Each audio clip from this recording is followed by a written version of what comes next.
Uma série que eu tenho feito aqui. Essa é a terceira mensagem. Eu já expliquei um pouco sobre o motivo dela. Ela chama essencial porque eu creio que é aquilo que é o essencial, é o básico que nós temos que crer sobre o Evangelho, entender sobre a Palavra de Deus. E a primeira mensagem eu chamei de Apodrecidos, que fala sobre o pecado e seus efeitos destrutivos, que só podem ser mudados em Cristo. A segunda eu chamei de Escolhidos, que fala sobre o decreto de Deus, a decisão irrevogável e imutável de Deus de salvar pessoas que Ele escolheu antes da fundação do mundo, simplesmente porque Ele quis, por amor. E esta nós chamamos de agraciados. Como vocês bem perceberam, eu espero, nós falamos muito sobre graça desde que começamos essa celebração coletiva. E nós vamos nos focalizar na graça de Deus hoje. E você pode preparar a sua Bíblia aí, em Efésios 2. Eu sempre encorajo as pessoas a lerem nas suas Bíblias, marcarem e depois revisitarem, perceberem as nuances de como as traduções diferentes nos enriquecem também. Mas antes de nós lermos, enquanto você se prepara, eu quero falar sobre o resumo daquilo que eu vou falar aqui hoje e que eu espero que nós entendamos e abracemos como verdade para nós, que é: a graça de Deus fez com que toda a obra da salvação fosse possível, do princípio ao fim, dependemos dele para nos regenerar, justificar e sustentar numa vida santificada. Resumindo, a graça de Deus nos faz segui-lo e obedecê-lo. A graça de Deus nos faz segui-lo e obedecê-lo. Então, nós vamos nos concentrar nos versículos de 8 a 10, porém, eu gostaria que vocês acompanhassem comigo a partir do versículo 4, porque essa perícope, esse trecho, tem uma grande mensagem que nós perderemos muito se não lermos tudo. Então eu vou ler na versão Nova Almeida atualizada, e acompanhe aí na sua Bíblia, mas acompanhe com fé. Gaste 2 segundos para você se concentrar. Efésios 2, do versículo 4. E leia com anseio de que Deus fale com você. Leia com desejo de que a palavra te cative, te transforme e te convença. Mas Deus, sendo rico em misericórdia, por causa do grande amor com que nos amou, e estando nós mortos em nossas transgressões, nos deu vida, juntamente com Cristo. Pela graça vocês são salvos. E juntamente com Ele nos ressuscitou e com Ele nos fez assentar nas regiões celestiais em Cristo Jesus. Deus fez isso para mostrar nos tempos vindouros a suprema riqueza da sua graça em bondade para conosco, em Cristo Jesus. Porque pela graça vocês são salvos, mediante a fé. E isto não vem de vocês, é dom de Deus, não de obras, para que ninguém se glorie. Pois somos feitura dele, criados em Cristo Jesus para boas obras, as quais Deus de antemão preparou para que andássemos nelas. Feche seus olhos, vamos orar. Senhor, em Cristo nós estamos aqui, em Cristo nós vivemos, cremos no Evangelho e somos sustentados. E por causa dele, e em nome dele, nós ousamos chegar a Ti, ó Deus Trino, pedindo que o Senhor derrame graça sobre as nossas mentes e corações. Que o Senhor cative cada um de nós aqui.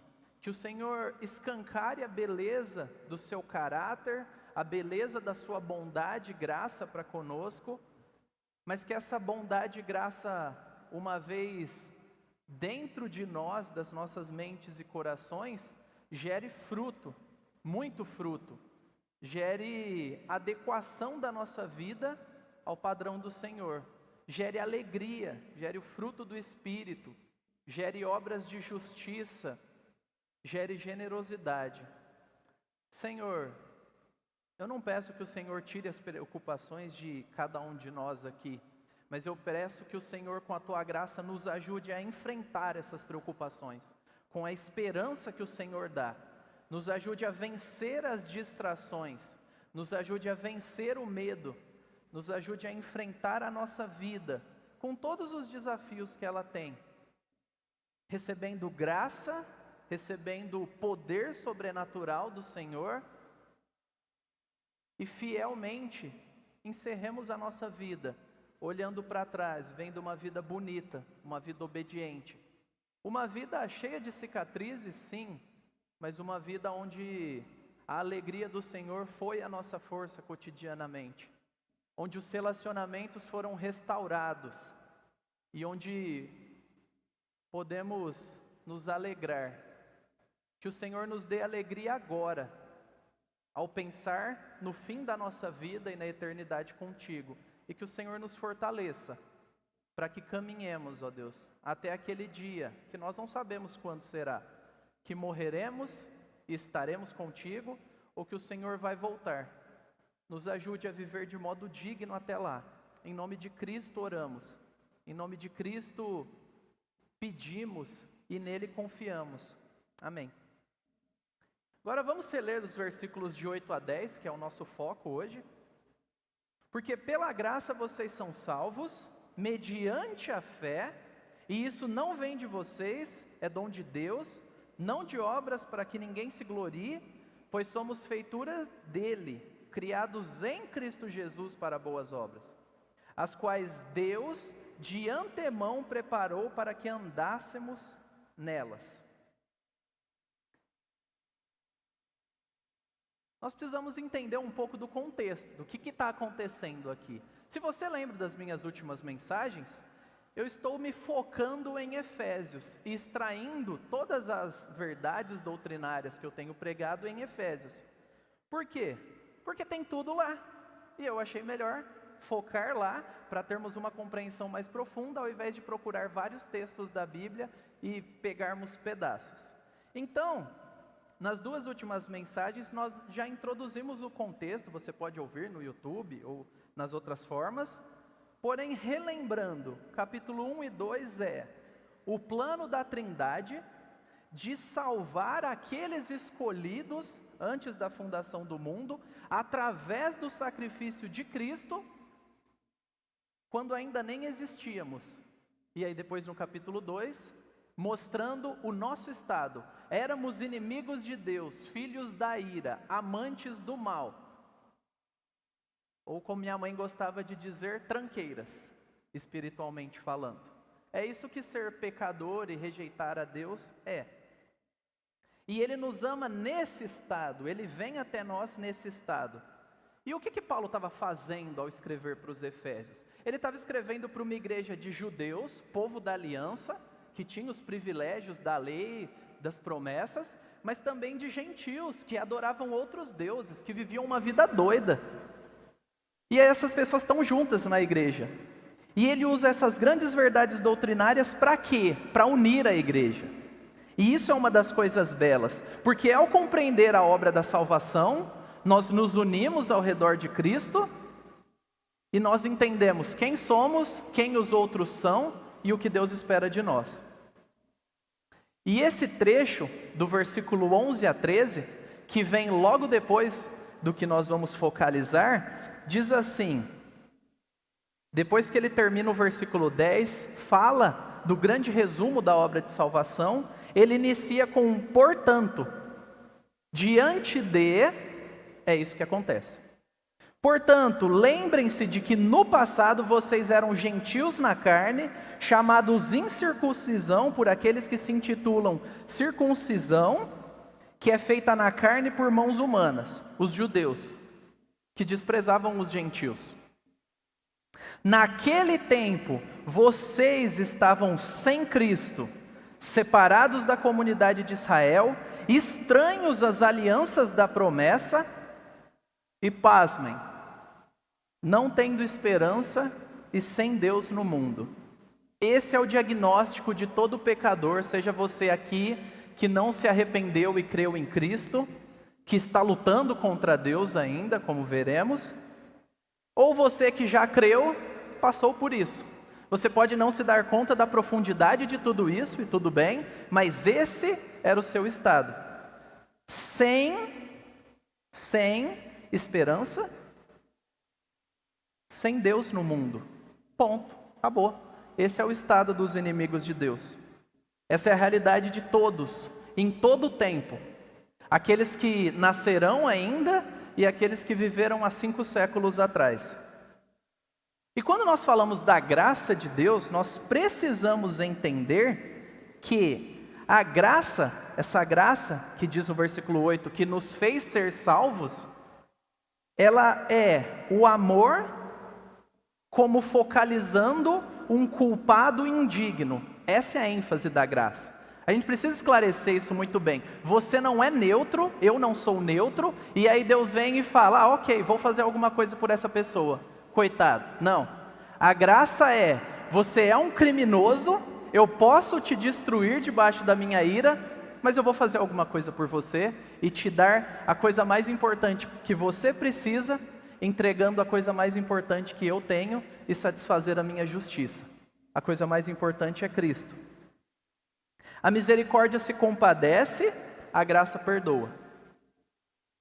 Ser salvo pela graça é o oposto, não dá para conciliar, é oposto, não tem jeito de ser salvos, de sermos salvos pelos méritos humanos ou esforços.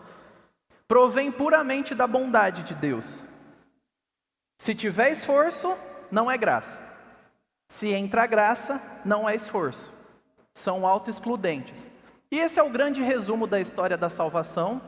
Não tão mastigado, mas é tudo o que lemos. Mas quais são as explicações para entendermos de forma mais profunda e aplicarmos na nossa vida? Volte para o versículo 8 e diz, porque pela graça vocês são salvos mediante, através. Não é a fé que salva. Porque tem gente que tem fé, e ela confia na sua própria fé, independente do alvo dessa fé. Eu creio, e eu creio muito. No quê? No orixá, num Deus nórdico antigo, eu creio no meu potencial humano. Não é a fé que você tem fé, é a fé no objeto, na pessoa correta, a fé em Cristo. Então a salvação é pela graça, porque nós não podemos buscar Cristo. A graça apresentada aqui é toda a ação de Deus que é benéfica aos seres humanos. Envolve todo o plano de resgate de Deus, como aparece lá em Gênesis 3, uma promessa que foi feita à serpente, que ela seria esmagada pelo descendente da mulher. Então tudo isso é graça, tudo que engloba no meio é graça. A lei, os 10 mandamentos são graça de Deus, as promessas, graça de Deus. Não são histórias para nós, foram pessoas reais, gente como eu e você. Eles não tinham boletos para pagar, mas tinham que trabalhar para se sustentar, suar a camisa, frustrações e sonhos e problemas familiares. Então leia e veja como um presente de Deus a história dessas pessoas, toda vez que você ler. E aí nós chegamos no Novo Testamento, nós temos esse escancaramento da verdade, que é o quê? A graça brilhando de sua forma mais forte, apontando para que os pecadores seriam perdoados em Cristo e seriam inseridos na família de Deus. É isso. Os privilégios que Deus te dá, está tudo dentro disso. Se você está em Cristo, você tem todas as bênçãos espirituais nas regiões celestiais. E você faz parte da família de Deus. Ponto. O resto é experiência, é processo até chegar lá. Mas nós precisamos esclarecer alguns erros de compreensão que são tão comuns e atrapalham a nossa compreensão da Bíblia quando lemos ou quando ouvimos. Por exemplo, a graça engloba algumas realidades que eu quero esclarecer para você, tirar talvez algumas dificuldades de ver, para que você veja quão belo é e quão preciso é os termos que a Bíblia usa. Então nós temos salvação e conversão. Às vezes a gente acha que é a mesma coisa. Salvação é amplo. A palavra salvação no Novo Testamento remete em alguns momentos às 3 realidades. Regeneração, morto espiritualmente, recebe vida em Cristo e agora pode crer. Justificação, era culpado diante de Deus, Deus pagou em Cristo, você não tem mais culpa diante de Deus. E a santificação, você não vai se estragar mais do que a graça de Deus vai te transformar. Amém? Essa é a nossa esperança. A salvação envolve todo o resgate de Deus, cada processo. Mas o que é a conversão da qual tanto falamos? Ora, a conversão é a reação humana, eu me converto. Deus não se converte por mim, Ele me salva, mas eu me converto. Ela é uma reação humana guiada pelo Espírito Santo. Só que ela é uma reação humana que responde a informações e a verdades sobre quem Deus é, quem nós somos e quem Jesus é e o que Ele fez, que é o Evangelho. Então, a conversão é a nossa resposta a essas informações que nós recebemos do Evangelho quando o Espírito Santo nos toca. E você pode receber inúmeras vezes informações sobre o Evangelho. Se você está aqui e é cristão, é porque algum dia você recebeu mais do que informação e essas verdades se tornaram doces, se tornaram esperança para você, âncora para sua alma não se perder nas tempestades da vida. Mas quais são essas verdades? Sobre o seu pecado, você é inimigo de Deus. Sobre a sua culpa, Deus está vindo te pegar porque Ele é justo. Ele não vai olhar para o lado porque Ele é bonzinho, não é assim que a bondade de Deus se manifesta. Sobre o perdão oferecido por Deus a todo pecador, pecador que se reconhece inimigo de Deus, se volta para Cristo, que crê na sua vida, morte e ressurreição, real, histórica, não um mito, não verdades legais para a gente ficar pensando, mas real, sangue real, traição real, pessoas reais. E que recebe esse presente. Se a conversão é a reação humana, como a gente vê na Bíblia isso acontecendo? Como a gente chama isso? Basicamente 2 coisas: arrependimento e fé. Arrependimento e confiança em Cristo. Você pode usar algumas outras palavras correlatas, mas o resumo da conversão é isso: sou inimigo de Deus, eu entendo que a podridão dentro de mim, é isso que o pecado é, e é isso que ele faz. Eu sou confrontado pela verdade de que Deus é perfeito, santo, e não vai deixar impune. Isso me quebra, eu percebo que eu ofendi a Deus, isso me traz pesar, tristeza. Isso envolve minha mente, minhas emoções, isso envolve minha vontade, de forma que eu decido parar de ofendê-lo. Eu não aprendo que estou ofendendo e falo, que pena. Eu decido parar de ofendê-lo. Isso é o arrependimento bíblico. Mas não para aí. Eu não fico me martirizando, ofendi a Deus, é o fim da minha vida. Não. Eu continuo caminhando no processo levado pelo Espírito, que é o quê? Confiança em Cristo, fé. Convicção de que Deus em Cristo não vai me punir quando eu me arrependo e coloco a minha confiança nele. É a confiança de que Deus é verdadeiro. Isso envolve mente, isso envolve emoção e vontade. Porque eu paro de viver desesperado, desesperançoso, eu entendo que eu não estou mais sem Deus no mundo. Isso impacta a nossa vida. Quem entende que não está sem Deus no mundo vive diferente. E isso é colocar a sua fé em Cristo. Conversão é esse movimento, talvez explicado com mais lágrimas, de um jeito mais dramático, porque cada um tem a nossa história aqui, mas é basicamente isso: me arrepender, querer parar de ofendê-lo e estar satisfeito no que Cristo fez por mim. Agora, além de conversão, nós precisamos pensar: a graça de Deus pode ser resistida? É possível que alguém rejeite a Deus? Ora, Vamos ler então aí Atos 7:51 e ver o que a Bíblia diz sobre isso. Homens teimosos e incircuncisos de coração e de ouvidos, vocês sempre resistem ao Espírito Santo. Vocês fazem exatamente o mesmo que fizeram os seus pais. Pais aqui não são pais biológicos. Está remetendo aos ancestrais, desde lá da saída do Egito, quando Deus manifesta a graça, tirando eles da posição de escravidão, e eles reclamam por causa de alho. Alho poró, melão e cebola. Nós não somos tão diferentes deles assim, né? Eles podem resistir a Deus, nós podemos. E você que está aqui hoje, você pode estar resistindo ao Espírito Santo. Claro que pode, a Bíblia está falando, é o que a gente crê. Como isso se manifesta? Ora, rejeitando e desprezando a bondade de Deus que vem com o Evangelho. Se conserte, pare, não vá por esse caminho. E nós podemos observar isso claramente. Porém, o fato de eu resistir ao Espírito não significa que a minha resistência implacável é invencível. Eu resisto o máximo que eu posso, até que o Espírito Santo vence a minha resistência e me põe de joelhos. A resistência existe, mas se você está aqui e é cristão hoje e foi convertido, é porque você foi vencido pelo Espírito Santo. Não é por causa da sua capacidade intelectual, família ou condição sociocultural. Não.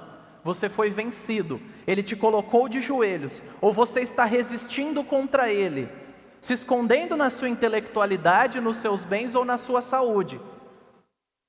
Que convenhamos, geral, não está tão boa assim. Não é uma boa coisa de se apoiar.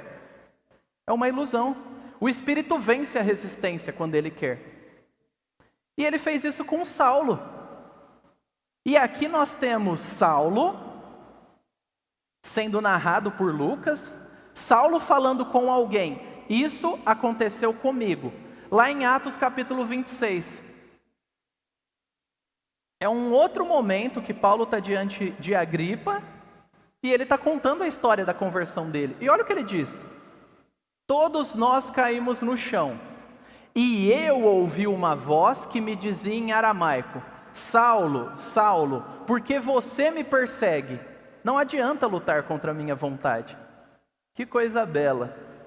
Quando a Bíblia fala sobre pescadores de gente, Jesus está pescando Saulo aqui. Ele está indo atrás, derrubando do cavalo e trazendo o coração dele para si. É isso que Jesus faz. Ele salva pessoas.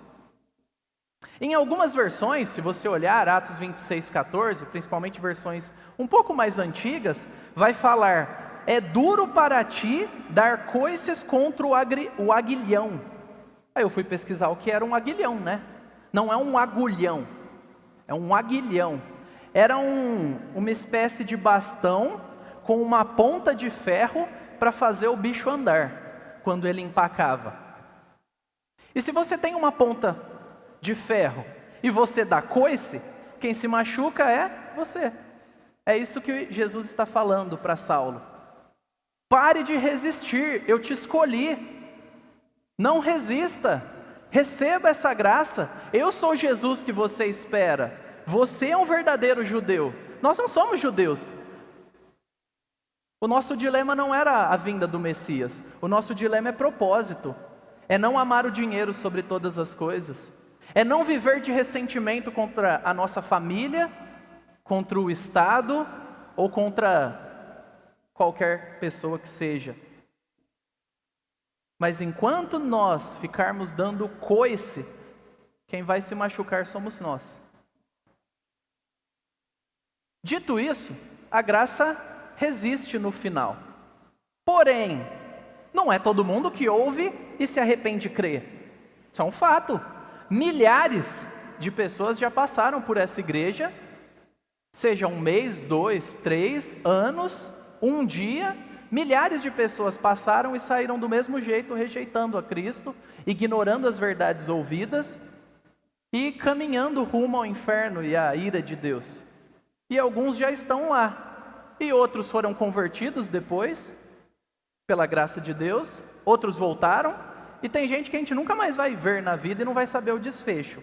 O que aconteceu? Qual foi a diferença? Por que você é salvo e outros não?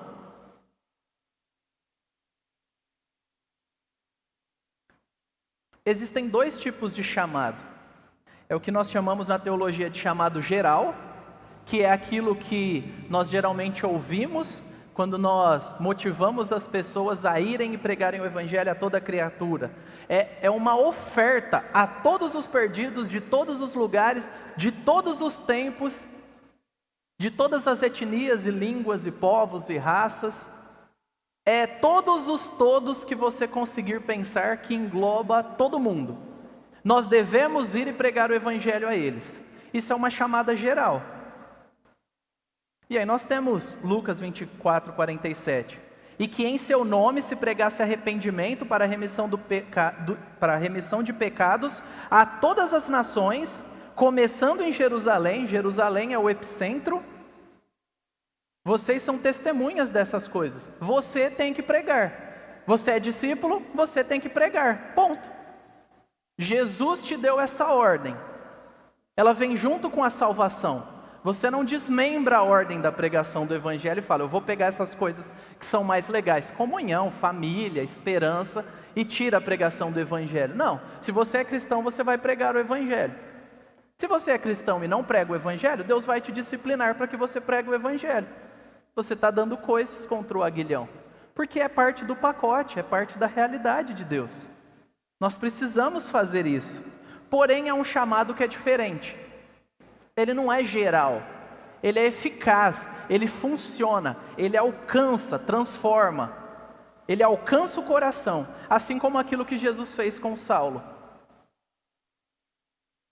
Jesus chamou Saulo de uma forma que ele não conseguiu ignorar e fugir. Lembra, João? As minhas ovelhas ouvem a minha voz. Tem alguém chamando, o próprio Cristo. E esse chamado eficaz, esse chamado especial, esse chamado que converte, ele é o meio pelo qual Deus leva aqueles eleitos que nós já vimos à experiência da salvação em Cristo. Então, se você é uma daquelas pessoas que pensa que, Deus ele escolheu pessoas para serem salvas, então eu não preciso fazer nada. Não, você não tem o direito de colocar palavras na boca de Deus que ele não colocou. O que ele está falando é, eu tenho escolhido. Você foi escolhido, vai e pregue. Você não sabe quem vai aceitar ou não. Sua obrigação é pregar. A minha vontade é salvar pessoas. Se todo mundo faz a sua parte, dá tudo certo. Todos saímos felizes. Olha 1 Coríntios 1, 24, olha a diferença que o chamado causa. Mas para os que foram chamados por Cristo, tanto judeus como gregos, Cristo é o poder de Deus e a sabedoria de Deus. Aqui estão duas coisas poderosas e atraentes. Você é atraído pelo poder. Cristo é o maior poder que existe, Ele é o poderoso. E Ele é o mais sábio que existe. Se Ele te chamar e você vir a Ele, é por causa dEle, não sua. Agora, nós temos também a salvação que é recebida por fé. Ok, eu entendo que a salvação não é pelo meu próprio esforço, mas será que nem 5%? Será que nem um esforcinho? Poxa vida, sou eu que acordo cedo de manhã, tomo banho, arrumo os filhos e vou até lá. Não, 0%. Deus não divide o páreo com ninguém. A salvação é por fé. E eu gostei bastante da frase desse nosso irmão, lá do século 17 ou 18, Lancelot Ridley. Assim, a fé é o órgão e o meio pelo qual percebemos nossa justificação, que vem somente da misericórdia de Deus e nos faz crer. Preste atenção, nos faz crer. Não é um incentivo, não é um palpite, é algo poderoso que muda vidas. Nos faz crer nas Escrituras, que mostra que somos justificados apenas pela graça, através da fé, sem obras, sem esforço, sem ajudinha, sem capacidade. As boas obras não vêm antes da fé para nos dar salvação, não, mas elas seguem a fé e nos dão a certeza de que somos justificados. Aquilo que a gente sempre fala, não por obras que alcançamos a salvação, para obras. E isso é único. Não existe nenhuma religião na face da terra que traz uma coisa tão doida quanto essa. Porque são requisitos altíssimos, morais, espirituais. E o próprio Deus fala, ok, mas eu conquistei tudo isso para você. Você se esforça no meu esforço. E o meu esforço é garantido. Não é o seu esforço, nem o meu. É um dom gratuito de Deus. E a menos que Deus nos dê vida e nós abracemos essas verdades, nós nunca seremos salvos. Então onde entra a fé, Mário? Eu ouço tanto sobre fé, e os pastores coaches misturam tanto fé, esforço, sua própria capacidade de se autodesenvolver, e eles estão errados, porque a fé é imbatível, única e implacável na salvação. Ela não divide espaço, ela é o meio. Mais do que isso, ela não pode fazer. Só que esse meio é dado pelo próprio Deus. Não é nosso, é dom de Deus. Não vem de nós essa fé. Você não tem como produzir fé em si. A fé é um instrumento que nos faz abraçar a salvação e receber os benefícios de Cristo. Quando alguém tem uma parada cardíaca, eu espero que ninguém tenha essa experiência aqui, mas você já viu filmes? Via de regra usam massagem, respiração boca a boca e o bom e velho desfibrilador. Parece um brinquedinho aquilo, né? Mas aquilo salva vidas. Quando você vê alguém tendo uma parada cardíaca e a pessoa sobrevive porque ela foi desfibrilada, ela não chega depois e fala, não, eu quero levar esse desfibrilador para casa porque ele salvou a minha vida. Ele foi um instrumento, ele é uma coisa, ele é um meio. Quem salvou a sua vida foi uma pessoa que usou aquilo. A fé é a mesma coisa. A fé é um instrumento, é o poder que Deus te dá para crer nele. Mas aí a gente pode pensar, ok, mas sem nenhuma ajudinha mesmo, nem um pouquinho. Exatamente, sem ajudinha. Quando nós paramos para analisar que a salvação é em Cristo, significa que não é em nenhum outro, inclusive eu. Logo, a gente precisa pensar, o que Deus inspirou Paulo para falar? Não de obras para que ninguém se glorie. Ele poderia parar no não de obras, ponto. Por que ele dá ênfase de para que ninguém se glorie? O que é esse gloriar-se aqui que é errado? Existem outros que está certo, glorie-se no Senhor. Ok. O que é esse gloriar-se aqui? É você ter um grau de confiança extraordinariamente elevado, focado em si mesmo. Eu me salvo, eu me garanto, eu dou conta. Seja lá o motivo do porquê você crê nisso. É isso que significa essa obra de confiar-se em si. E ela rouba a glória de Deus. Você se torna um concorrente de Deus. Se houvesse algo que dependesse de você para a salvação, você poderia falar. Mas a única coisa que eu e você contribuímos foi sermos carentes de salvação. A nossa contribuição é só existir e sermos pecadores. O mérito e a obra toda é de Cristo, a gente só responde a Ele. Mas é possível que em algum momento você tenha pensado, não, realmente, eu creio em Cristo, né? Ou esteja pensando agora.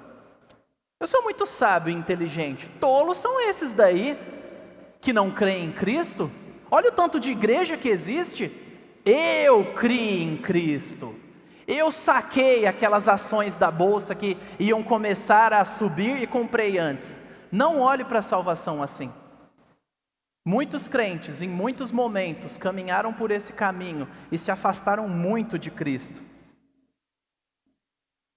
Ou, eu sou salvo por Jesus, mas eu tenho trabalhado há 10, há 20 anos na igreja. Eu estou compensando ele. Poxa vida, eu tenho que fazer a minha parte para recompensar Jesus. Ele fez tanto esforço por mim, agora eu vivo para recompensar. Não há recompensa. O que Jesus fez por nós é incalculável. Você vai viver uma vida difícil e sofrida se você viver tentando recompensar Jesus pela graça. E infeliz. Ou, minha família é cristã há 3, 4 gerações. Tem tantos pastores na minha família, tanta gente que contribuiu, que serviu, que foi líder. Deus vai me abençoar. Ele não fala que abençoa até a 4ª geração daqueles que o amam e o temem? Então beleza, eu vou me apoiar na fé dos meus pais, dos meus avós. Se duvidar até de um irmão mais firme com Deus, a gente está tentando se apoiar. Não. Minha mãe é uma mulher de oração. Meu pai, Deus vai me abençoar, Ele vai me garantir. Não. Sem obra nenhuma, sem esforço nenhum. Essa mentalidade sempre vai te conduzir a procurar alguma coisa, alguma pessoa, alguma situação para você descansar, para você enfrentar seus sofrimentos e pecados. E isso vai nos frustrar. Nós vamos nos afogar em desilusão, porque não é isso que a Bíblia diz para nós. Ou talvez um alerta para você, crente de muito tempo de igreja, que acha que já sabe tudo, já ouviu todas as pregações. Ou você que não é crente de muito tempo, mas também se acha assim. Você que está há anos em igreja, que cresceu, você pode pensar lá no íntimo, quando alguém chega, esse daí aprontou muito. Eu não, eu tenho pedigree. Eu nunca vivi isso daí. Filhos fora do casamento, do passado, dívidas, drogas. O Cristo que salvou você do mesmo lamaçal de pecado é o que salva aquele. Não há mérito em nós. Ninguém pode olhar para o outro e desprezar. Não é isso que a Bíblia diz. Então isso é uma baita lição para nós, prática. E tem uma analogia, a analogia da graça, que eu aprendi com o pastor Emílio Garófalo, que talvez você já tenha ouvido, mas foi a primeira vez que eu ouvi, eu gostei bastante. Eu acho que eu vou usar muito no futuro, que é: Deus é como um dono de restaurante, e a gente vai comendo lá, marca aí, tá?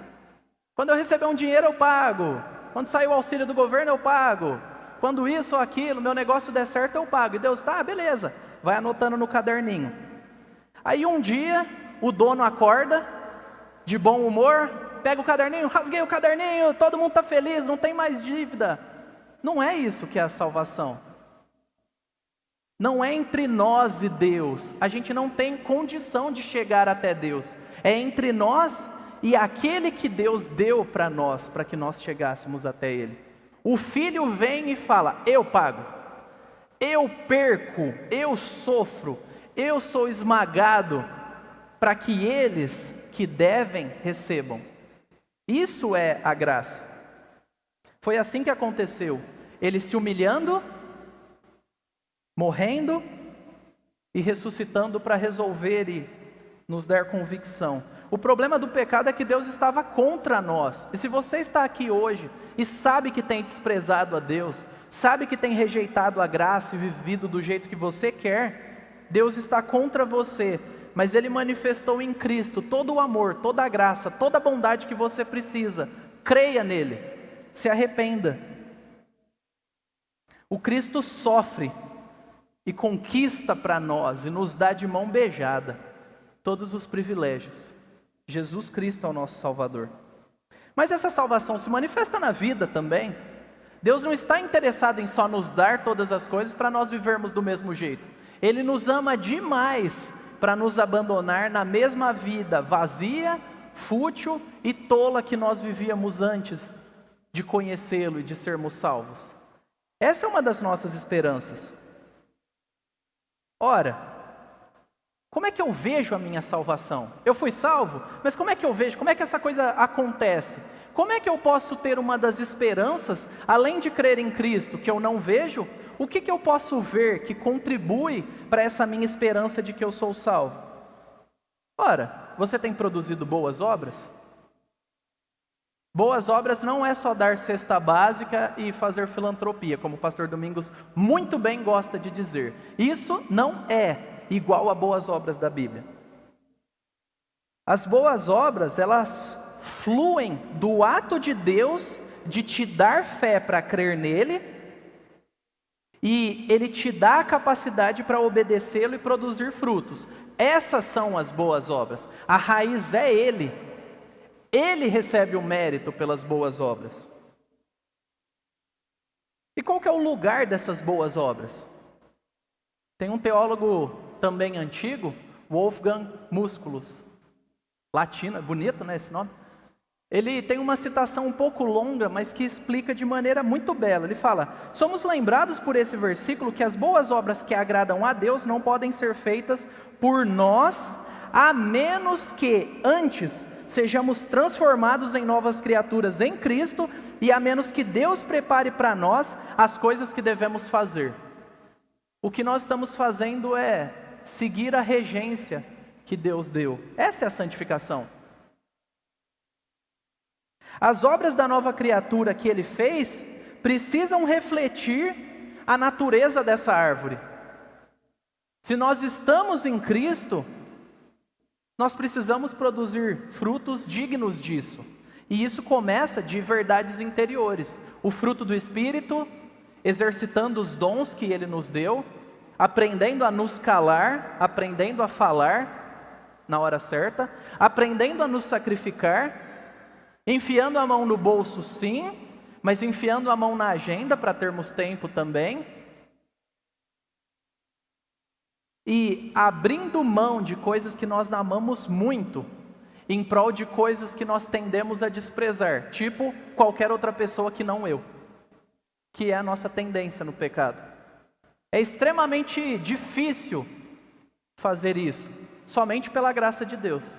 E nós temos visto pessoas, nós temos visto na nossa vida, se somos cristãos, custa e é bom. Não estou recomendando, mas é igual arrancar casquinha de machucado. Não faça isso. Mas dá uma sensação de prazer quando você coça e arranca. Custa, dói, mas é bom. Servir aos irmãos é assim, custa, é difícil, não tenho vontade, mas depois eu me desgastei, eu suei, eu contribuí, eu olho e eu me alegro de um tipo de alegria que eu não consigo explicar e que eu não consigo obter de outros lugares. E caminhando para a aplicação da mensagem, primeira coisa que nós precisamos com esse tipo de verdades bíblicas, moldar e corrigir o nosso evangelismo.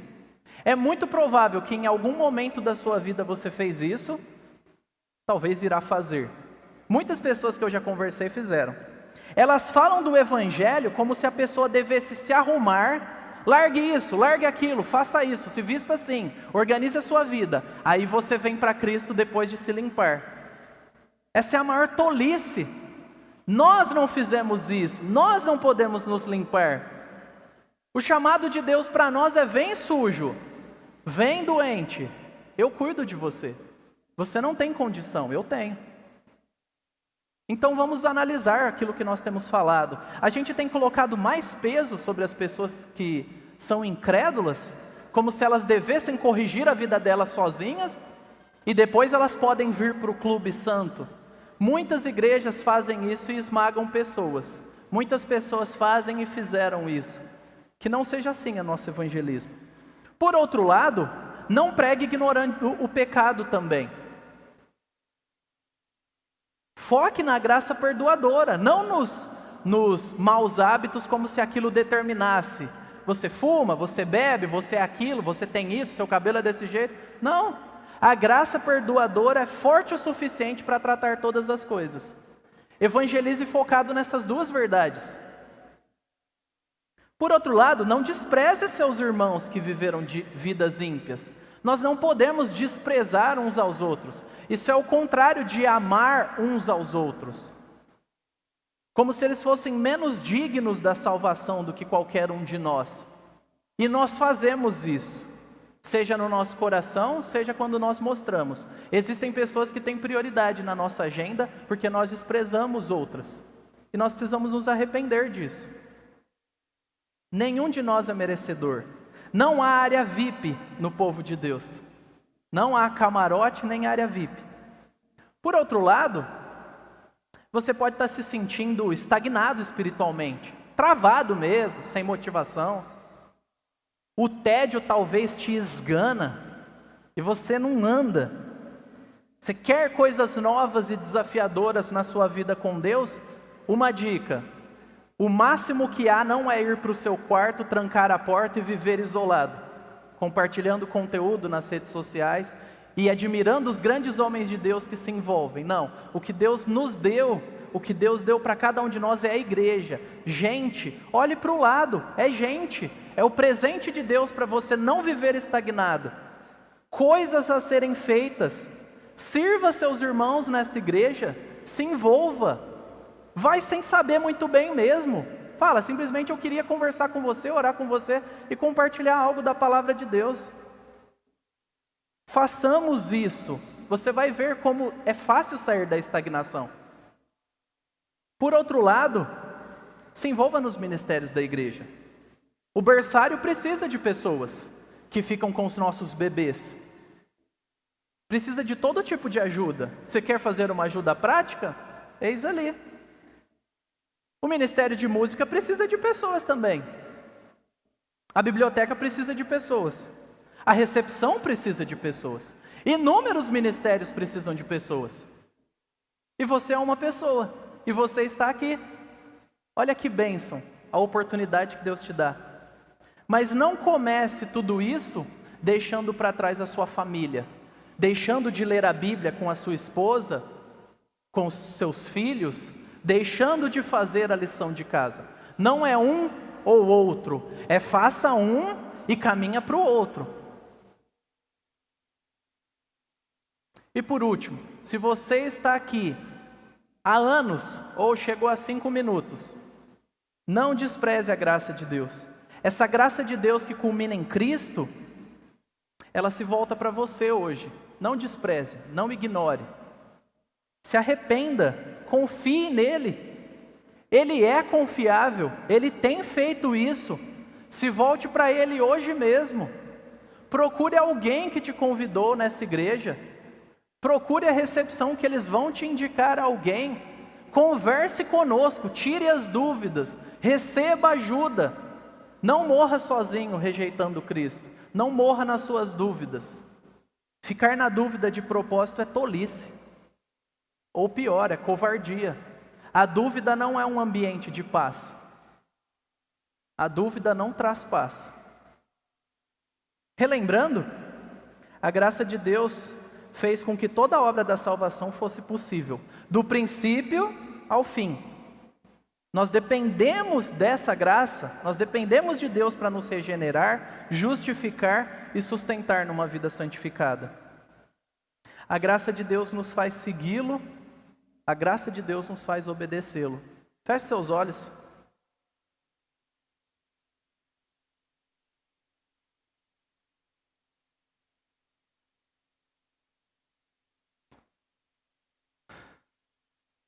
Ó Deus Trino, nós estamos diante de Ti, diante das verdades da Tua Palavra, encorajados, maravilhados com tão grande amor e bondade, e desafiados também, ó Deus. Ó Pai, Filho e Espírito, que fez essa obra tão perfeita por nós, nós Te pedimos, continue nos dando maturidade, nos atraia, nos mova para perto do Senhor. Faça tudo isso como o Senhor tem feito sempre, através da Tua igreja, por meio do Teu povo, para a glória do Senhor, através de pessoas falhas como nós, impotentes como nós. E Senhor, eu oro por aqueles que têm lutado contra pecados, que são escravizadores, lutado contra pecados que são habituais, e aqueles que estão não lutando, mas que estão acomodados. Que a Tua graça fira a consciência desses irmãos e que eles admitam o pecado para Ti e procurem ajuda. Que nós busquemos ao Senhor ao buscarmos uns aos outros e ajuda no Teu povo. Ó Espírito Santo que está em nós, se há pessoas aqui que não creem em Ti, que elas sejam transformadas no íntimo, que elas se convertam, se dobrem a Ti e que elas Te amem e descansem no Senhor. Nós Te pedimos pela vida dessa igreja, pela saúde dessa igreja, e para que nós sejamos cada vez mais alegres, cada vez mais felizes no Senhor, cada vez mais frutíferos no Senhor, e sempre, em todo o tempo, fiéis. Oramos a Ti em nome de Jesus. Amém.